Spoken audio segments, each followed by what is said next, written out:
సాక్షాత్ శివయ్య దక్షిణామూర్తిగా వెలసిన చోటు కోటప్పకొండ. నరసరావుపేటకు దగ్గరగా ఈ కోటప్పకొండ క్షేత్రం ఉంటుంది.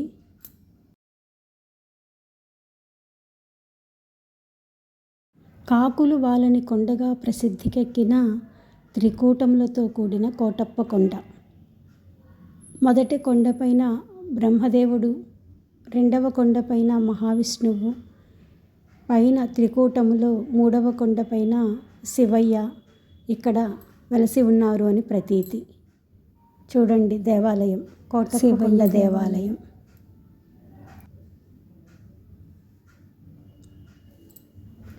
మేము వెళ్ళిన సమయం వాతావరణం చాలా ప్రశాంతంగా ఉంది. మంచి చల్లని వాతావరణం. అదేవిధంగా భక్తుల రద్దీ కూడా లేకుండా చాలా ప్రశాంతంగా దర్శనం జరిగింది.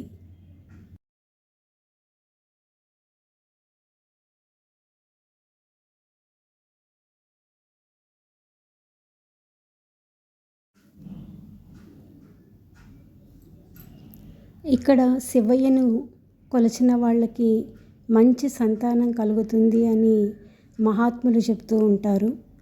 సాక్షాత్తు జగద్గురువులు కూడా అలా జన్మించిన వారే అని చాగంటి కోటేశ్వరరావు గారు ఒకసారి ఒక ఉపన్యాసంలో చెప్పి ఉన్నారు. నందీశ్వరుడు. ఈ మెట్లెక్కి పైకి వెళితే పైన నాగదేవతలను ప్రతిష్ఠించి ఉన్నారు.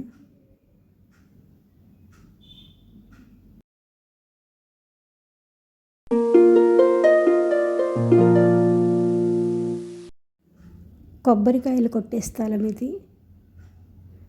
పక్కన ఈ బోర్డులో 12 జ్యోతిర్లింగాలకు సంబంధించిన శివయ్య మూర్తులను ఇక్కడ చెక్కి ఉన్నారు.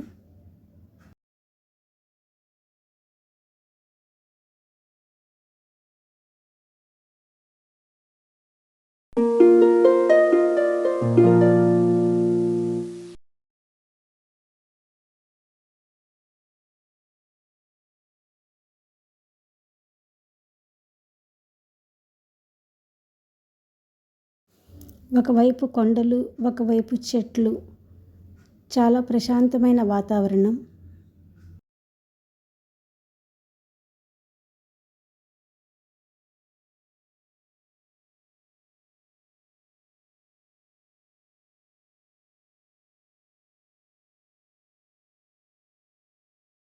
శివాలయంలోనే ఇక్కడ చెట్టు కింద నాగదేవతలను ప్రతిష్ఠించి ఉన్నారు.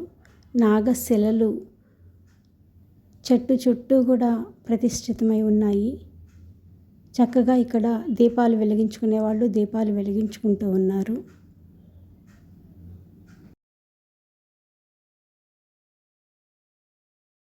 నాగేంద్ర హారాయ త్రిలోచనాయ భస్మాంగరాగాయ మహేశ్వరాయ నిత్యాయ శుద్ధాయ దిగంబరాయ తస్మై శికారాయ నమః శివాయ.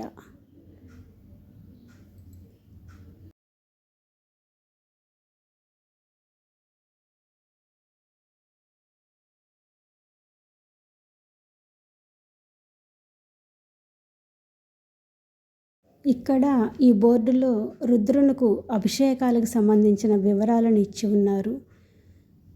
ఏ పదార్థంతో అభిషేకం చేస్తే ఏ ఫలితం వస్తుంది అనేది ఈ బోర్డులో వివరంగా రాసి ఉన్నారు. రుద్రాభిషేకం లేదా ఇతర పదార్థాలతో అభిషేకం ఇలా చేయించదలుచుకున్న వారు వాళ్లకు అంటే కొంతమంది కోరికలతో ఫలాని ఫలితం కావాలి అన్న కోరికతో అభిషేకాలు చేస్తూ ఉంటారు.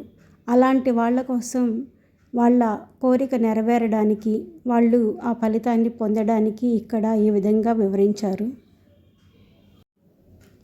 పైన ఇక్కడ నుండి చూస్తే కిందకి ఒకవైపున దక్షిణామూర్తి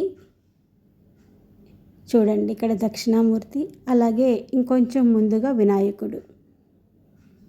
తండ్రి కొడుకులు ఇద్దరు కూడా కొండ మీద నుంచి సాక్షాత్కరిస్తూ ఉన్నారు. పైన శివాలయం దగ్గర కొండ మీద నిలబడి కిందికి చూస్తే దక్షిణామూర్తి వినాయక స్వామి ఇద్దరూ ఈ విధంగా మనకు దర్శనమిస్తారు. అదేవిధంగా ఇక్కడ చూడండి, ఇంకొక వైపు నందీశ్వరుడు కనిపిస్తూ ఉంటాడు. గోపురము చాలా చక్కగా అందంగా చూడడానికి కనుల విందుగా, అదేవిధంగా ఆధ్యాత్మికంగా మనసుకు శాంతిని కలిగించేలాగా చాలా చక్కగా ఈ వాతావరణం ఉంది. పెద్దలు చెప్తూ ఉంటారు, శివుడు అంటేనే మంగళకారుడు అని. ఆయన సన్నిధిలో ఎలాంటి ఉపద్రవాలైనా సమసిపోతూ ఉంటాయి. అన్ని రకాల ఆందోళనలు కూడా మాయమైపోతాయి. శాంతి అనేది లభిస్తుంది. శివయ్య ధరించే విభూతి ఇందుకే చిహ్నం. అందుకే అందరూ ఆ విభూతిని ధరిస్తూ ఉంటారు. ఓం నమః శివాయ, ఓం నమః శివాయ.